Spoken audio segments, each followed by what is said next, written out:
호주의 한 자경단 단체가 어린이들을 납치해 남아프리카와 뉴질랜드로 보내왔던 것으로 호주 당국에 의해 밝혀졌습니다. 국회는 오늘 법제사법위원회와 기획재정위원회 등 12개 상임위원회에서 국정감사를 이어갑니다.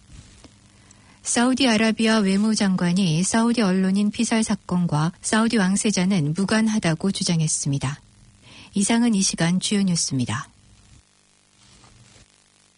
뉴질랜드 뉴스입니다. 스토프의 보도에 따르면 호주의 한 자경단 단체가 어린이들을 납치해 남아프리카와 뉴질랜드로 보내왔던 것으로 호주 당국에 의해 밝혀졌습니다. 호주 경찰은 뉴사우스 웨일즈주 그라프톤의 한 의사가 마음이 맞는 사람들이라는 이름으로 정교한 신디케이트를 운영하면서 그 단체에서 납치범들이 비밀스러운 방법으로 가족 법원 명령을 위반해 국내외로 아동을 보내고 있었다고 전했습니다.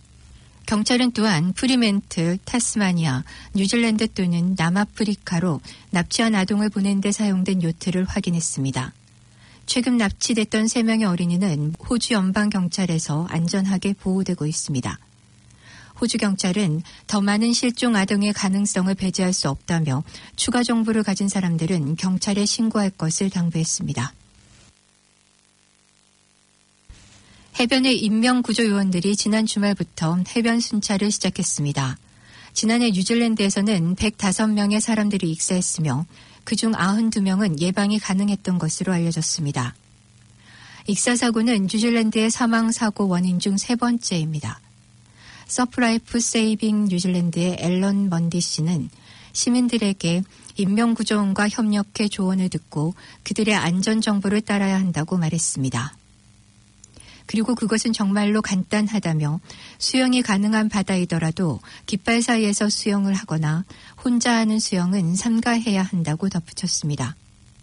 지난해 시즌에서는 구조요원들이 해변에서 23만 시간을 순찰하고 있었으며 1,000명이 넘는 생명을 위협하는 구조작업에 참여했고 또 다른 위험 상황에서 2,300명을 구조했습니다.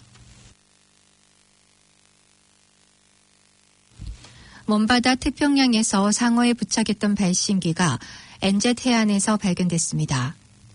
이 장치는 작년 5월 뉴칼레도니아에서 마코 상어 몸에 부착했던 발신기로 이를 접수하게 된 NIWA 관련 학자들은 이를 반겼습니다. 당시 연구는 상업적인 포획을 당한 후 다시 풀려난 마코 상어가 이후 어떻게 생존하는지를 연구하는 것이었습니다. 해당 발신기는 상어 몸에 부착된 지 2개월 만에 부착용 끈이 부식되면서 떨어져 나와 뉴질랜드 해안까지 떠내려온 것으로 보입니다. 당시 상어는 뉴칼레도니아에서 뉴질랜드 바다까지 왔으며 워릭 라이언 연구원은 발신기를 직접 회수하면 더 많은 자료를 얻을 수 있다며 장치가 돌아온 것을 크게 기뻐했습니다. 남섬 최남담섬인 스튜어트 섬이 별을 구경하는 명소로 인정받기 위해 IDSA에 신청서를 냈습니다. 사우스랜드 지역의 관광을 담당하는 벤처 사우스랜드 측은 만약 선정된다면 여름뿐만 아니라 겨울과 같은 비성수기에도 관광객 유치에 도움이 될 것이라고 전했습니다. IDSA에 선정되는 명단에는 3개에서 모두 5곳이 선정돼 있으며 오클랜드 앞바다의 그레이트 베리어 섬도 그중 하나입니다. 스튜어트 섬의 밤하늘은 이미 오래전부터 별이 많기로 유명한 곳인데 이곳의 마오리어 지명인 라키오라 역시 별이 반짝이는 하늘이라는 뜻입니다. 현재 벤처 사우스랜드는 이미 신청서를 제출하고 결과를 기다리는 중이며 금년 말 안에 선정 결과가 나오는 것으로 알려졌습니다. 안전에 문제가 있는 중국산 자동차 안전벨트가 리콜됐습니다.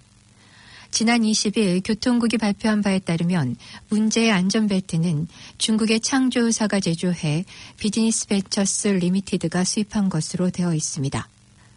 해당 안전벨트는 주로 모터홈과 버스, 밴 등의 차량에서 손상된 기존의 안전벨트를 교체하는 데 쓰인 것으로 알려졌습니다. 교통국 측은 안전벨트에 달린 라벨로 리콜 대상 여부를 판별할 수 있다면서 만약 운전석 벨트가 이에 해당된다면 교체 전까지는 차량을 사용하지 말고 승객석 역시 해당 좌석을 사용하지 말도록 권고하고 있습니다. 또한 자동차 WOF나 COF 검사기관들에게 검사 시 안전벨트를 확인하도록 지시했으며 해당 업체에게는 수입을 중단하도록 조치하는 한편 부품 유통업체에게도 이를 통보하고 있습니다. 오클랜드 대학의 그루잉업 연구에 따르면 벽난로에서 나무 또는 석탄이 탈 때 발생되는 연기로 인해 어린이들의 피부질환 위험이 커질 수 있다고 나타났습니다. 벽난로에 불을 지필 때 나오는 연기가 이웃에 살고 있는 어린이들의 호흡기뿐만 아니라 피부질환에도 영향을 미친다는 것입니다. 연구원 하칸라이 박사는 6,500명 이상의 연구 대상 아동 중 약 3,500명의 데이터를 조사했다고 밝혔습니다. 그는 보편적인 목재 연기로 인해 호흡기 질환이 유발될 수 있는 것으로 알려져 있지만 나무 또는 석탄 연기가 많은 지역이 피부 질환을 유발할 수도 있다는 이번 결과는 비교적 새로운 개념이라고 말했습니다. 하칸라이 박사는 히트펌프나 벨렛 버너 같은 더 깨끗한 형태의 가정 난방 장치를 채택해야 한다고 말하고 있습니다. 세인트 존 유스 캠프에 참가했던 젊은 남성이 수막염으로 보이는 증세로 사망했습니다.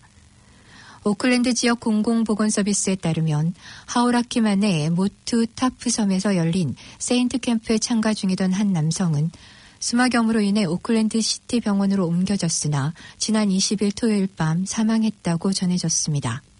해당 캠프에는 190여 명이 참가 중이며 보건당국은 곧바로 직원들을 현지로 파견해 점염 감염성이 있는 사람들을 검사하며 항생제를 투여하고 있습니다.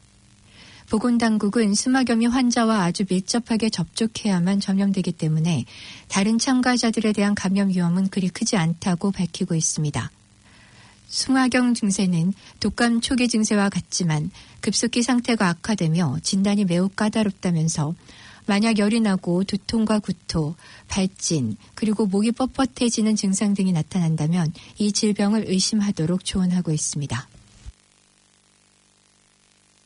2011년 지진으로 철거됐던 크라이스처치의 육상 트랙이 7년 만에 다시 들어섭니다. 지난 20일 토요일 오전에 이 지역의 체육계 인사들을 포함해 수백 명의 학생들과 시청 관계자들이 종합체육시설물들이 건설 중인 나프나 와이 스포츠 허브에 모였습니다. 새 트랙은 시내 남서쪽에 있는 나프나 리저브 내 32헥타르 규모 부지에 들어서는 종합체육시설 단지 안에 위치했습니다. 크라이스트처치에는 지난 1974년 퀸 엘리자베스 2세 파크에 육상 트랙이 설치돼 있었으나 지진으로 파손돼 철거된 바 있습니다. 캔터베리 육상협회는 $20만 달러의 예산으로 높이뛰기 시설과 투원반, 투창 등에 필요한 보호망 등 트랙 및 필드 육상 경기에 쓰이는 관련 시설들을 따로 마련한 것으로 알려졌습니다. 새로 문을 연 경기장에서는 이번 여름 시즌에만 모두 8차례의 국제체육 관련 행사가 치러질 예정인 것으로 알려졌습니다. 국제뉴스입니다. 아델 아주바이르 사우디아라비아 외무장관은 지난 21일 미국 폭스뉴스와의 인터뷰에서 사우디 언론인 자말 카슈거지의 피살 사건과 무함마드 빈 살만 사우디 왕세자는 무관하다고 주장했습니다. 아주바이르 장관은 카슈거지의 피살과 관련된 이들은 자신의 권한 밖의 일을 했다며 이들 가운데 누구도 무함마드 왕세자와 가까운 관계가 아니라고 말했습니다. 이어 카슈거지에 대한 작전은 상부의 지시를 받지 않고 독자적으로 진행됐다고 강조했습니다. 아주바이르 장관은 현재 사건에 대한 조사가 초기 단계에서 진행 중인 만큼 카슈거지의 정확한 사인과 그의 시신이 어디에 있는지 정확히 파악하지 못했다고 말했습니다.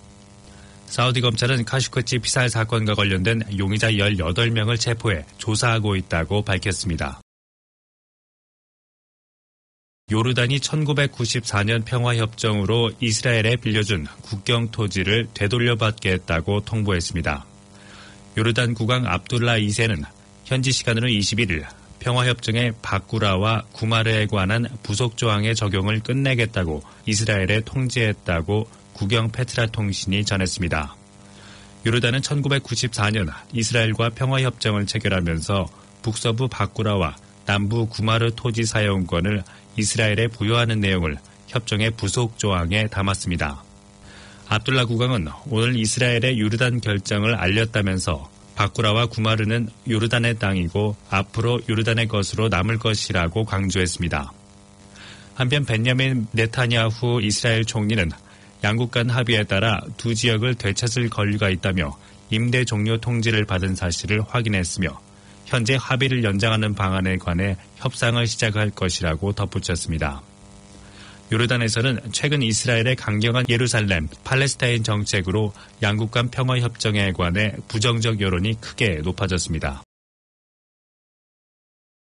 가난과 폭력, 범죄를 피해 미국 정착을 희망하는 중미 출신 이민자 행렬 캐러밴이 멕시코 진입한 가운데 미국 남부 국경을 향한 행진을 이어갔습니다.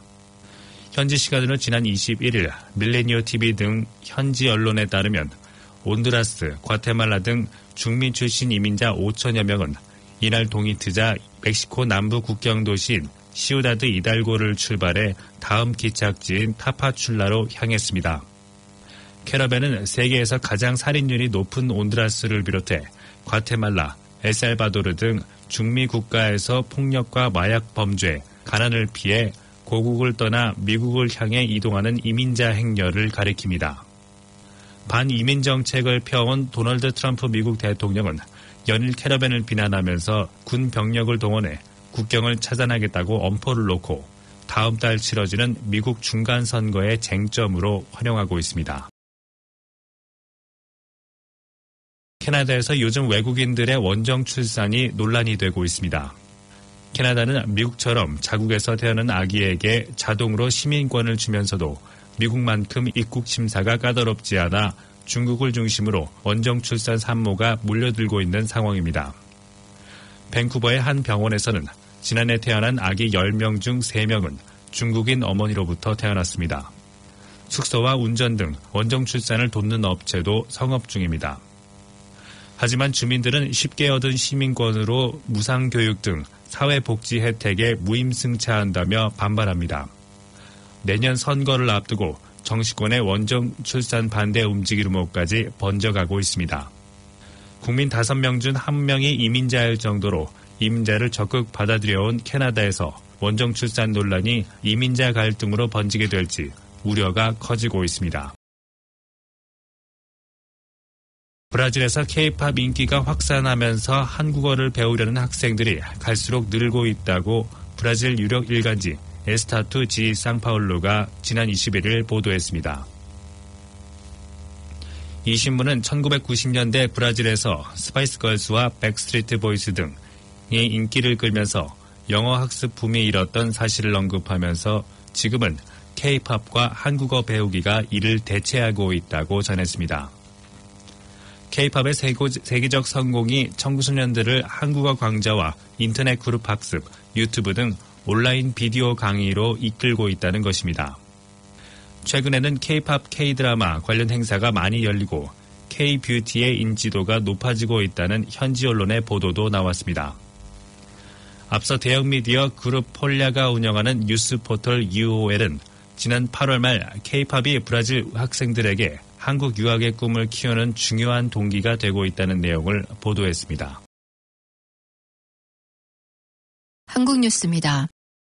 국회는 오늘 법제사법위원회가 기획재정위원회와 12개 상임위원회에서 국정감사를 이어갑니다. 감사원을 대상으로 한 법사위 국감에는 최근 국민적 이슈가 된 정부 부처 업무 추진비 감사 실시 여부와 감사원의 정치 중립성 등의 질문이 집중될 것으로 보입니다. 한국은행에 대한 기재위 국감에서는 기준금리 동결 문제와 박근혜 정권 당시 정부가 한국은행 금리 인하에 개입했다는 의혹 등에 대한 질의가 잇따를 것으로 예상됩니다.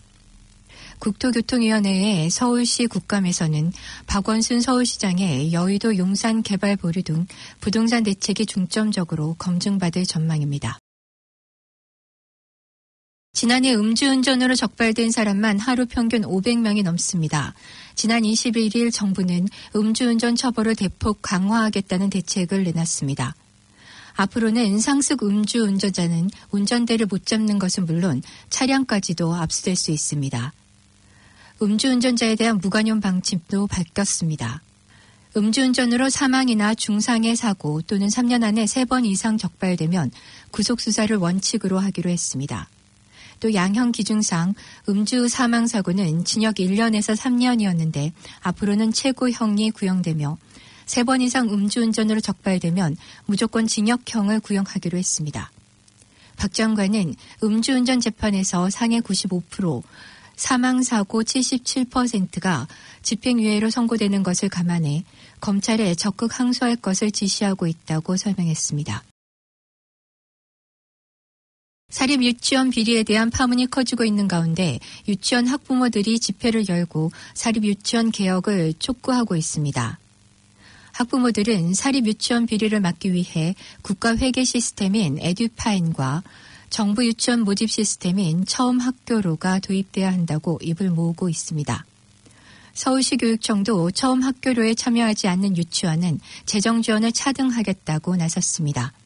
매달 지급되는 원장 인건비 52만 원과 학급 운영비를 주지 않을 것이며 또한 감사 대상에서 우선순위가 될 것이라는 강경한 입장도 내놨습니다. 실제 사립 유치원 참여율은 서울의 경우 올해 6.1%로 매우 저조한 상태입니다. 남북이 오늘 개성에 있는 남북공동연락사무소에서 산림협력 분과회담을 개최합니다. 남북은 오늘 회담에서 소나무 재선충 공동방제와 양묘장 현대화, 산림 생태계 보호와 복원에 대한 방안을 논의하게 됩니다. 남북은 앞서 지난 판문점 선언 합의를 시작으로 7월에는 판문점 평화의 집에서 1차 산림회담을 개최했고 8월에는 금강산 3.1포 지구 등에서 병해충 공동조사를 진행한 바 있습니다. 가톨릭 뉴스입니다. 문재인 대통령의 바티칸 방문을 계기로 우리 정부와 교황청은 두 나라의 관계를 재조명할 문서 발굴 사업을 추진하기로 했습니다. 우리나라와 교황청이 55년 전인 1963년 12월 공식적인 외교 관계를 처음 맺은 이래 두 나라의 관계사를 조명하기 위해 내년부터 수교 60주년을 맺는 2023년까지 발굴 정리 사업을 진행합니다. 교황청의 바티칸 도서관과 비밀 문서고 그리고 우리나라를 비롯해 동아시아 선교를 책임지는 인류 복음화성 수장고에 있는 자료를 모두 연구할 수 있게 됩니다. 이로써 한국과 교황청의 관계사가 새롭게 규명될 뿐만 아니라 한국 근현대사 연구에도 큰 도움이 될 것으로 보입니다. 정부는 이 사업을 돕기 위해 한국천주교주교회의와 협력해 라틴어와 프랑스어에 능통한 연구원을 교황청에 파견할 계획입니다. 또한 교황청이 보존하고 있는 공문서 자료를 연구 보존하기 위한 디지털화 작업도 지원할 예정입니다. 오늘의 환율 정보입니다. 뉴질랜드 달러와 대비 원화 기준의 환율은 747원 62전, 한국에서 보내실 때 755원 9전, 한국에서 받으실 때 740원 15전입니다. 끝으로 날씨입니다. 오클랜드 오늘은 대체로 맑겠으며 가끔씩 흐리겠습니다. 낮 최고 기온은 20도로 예상됩니다. 화요일인 내일은 대체로 맑겠으며 오후부터는 소나기가 내리겠습니다. 아침 최저 기온은 11도, 낮 최고 기온은 21도로 오늘과 비슷하겠습니다. 지금까지 이선재, 김춘선이었습니다.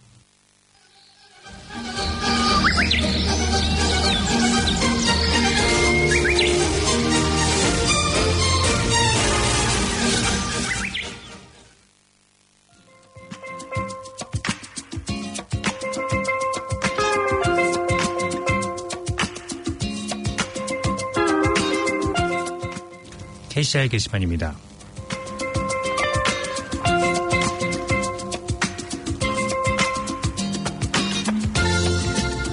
봉사자 모집 안내입니다. 봉사자들로 운영되고 있는 KCR 한국 가톨릭 방송에서는 번역, 아나운서, 엔지니어, PD, 작가로 활동할 봉사자를 모집하고 있습니다. 관심 있으신 분은 연수를 거쳐 활동할 수 있으며 문의는 021-0234-1360번 또는 카톡 아이디 KCR 1046으로 하시면 됩니다.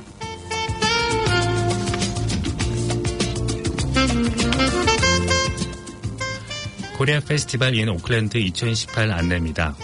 주 오클랜드 분과는 올해 세 번째로 개최되는 연례 한국 문화 홍보 행사 코리아 페스티벌 인 오클랜드 2018을 11월까지 오클랜드와 인근 지역에서 개최하고 있습니다. 프로그램에 대한 자세한 내용은 주 오클랜드 분관 홈페이지나 페이스북을 통해 확인해 주시기 바랍니다.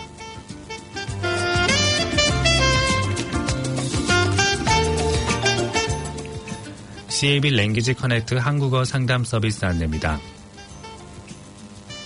CAB 랭귀지 커넥트에서는 뉴질랜드에 거주하시는 모든 분들을 위해 다양한 정보를 한국어로 제공하고 있습니다. 상담 비용은 비밀이 보장되며 비자의 종류와 상관없이 누구나 이용하실 수 있습니다. 월요일에서 금요일까지 오전 9시에서 오후 4시 사이에 0800-788877번이나 09-624-2550번으로 전화하시면 됩니다. 한국어 교환은 704번입니다. 지금까지 KCR 게시판이었습니다.